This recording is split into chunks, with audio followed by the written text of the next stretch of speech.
Negeri Sembilan சுற்றுச்சூழல் துறை தரப்பு அதிரடி சோதனையை மேற்கொள்ள நீலாய் கழிவுநீர் ஆலை ஒன்றிலிருந்து நீர் மாதிரிகளை எடுத்துள்ளது.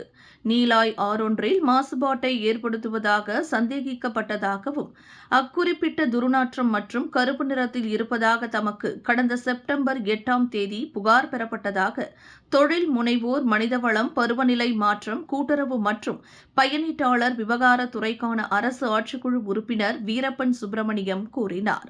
முதற்கட்ட விசாரணையில் ஆற்றின் நிலை நீண்டகாலமாக கருப்பாகவும் துர்நாற்றம் வீசுவதாகவும் கண்டறியப்பட்டதாக தெரிவிக்கப்பட்டது என அவர் குறிப்பிட்டார்.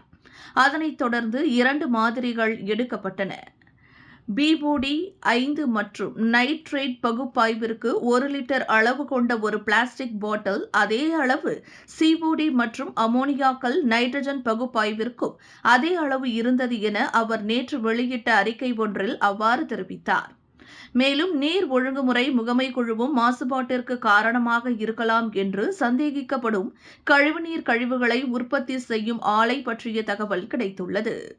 கழிவுநீர் சுத்திகரிப்பு ஆலையில் சுமார் மதியம் 12:30 மணியளவில் இன்ட்ரா வாட்டர் நிறுவன அதிகாரிகளுடன் அச்சோதனை நடவடிக்கை மேற்கொள்ளப்பட்டது. இந்த விசாரணையின் மூலம் 2 மாதிரிகள் பிஓடி 5 மற்றும் நைட்ரேட் பகுப்பாய்விற்கான 1 லிட்டர் பிளாஸ்டிக் பாட்டில் கண்காணிப்பு நோக்கங்களுக்காக ஆலையின் இறுதி வெளியேற்ற புள்ளியில் எடுக்கப்பட்டது.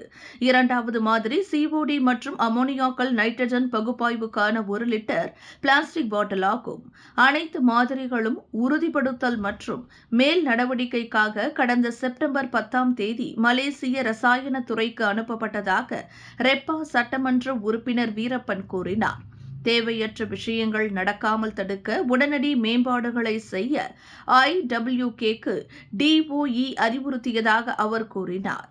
தம்மை பொறுத்தவரை நீர் சேவைகளின் ஆதாரமான ஆற்றின் தரம் உட்பட்ட இயற்கையின் நிலைத்தன்மையை பேணுவதற்கு அனைத்து தரப்பினரும் பொறுப்பு. மேலும் எந்தவொரு தரப்பினரும் குற்றவாளி அல்லது இணக்கத்தை மீறினால் கடுமையான நடவடிக்கை எடுக்கப்படும் என எச்சரித்தார். விலையில் மேலும் செய்திகளை தெரிந்து கொள்ள கீழே இருக்கும் பெல் பட்டனை அழுத்துங்கள். உங்கள் ஆதரவை வெளிப்படுத்த லைக் மற்றும் ஷேர் செய்யுங்கள்.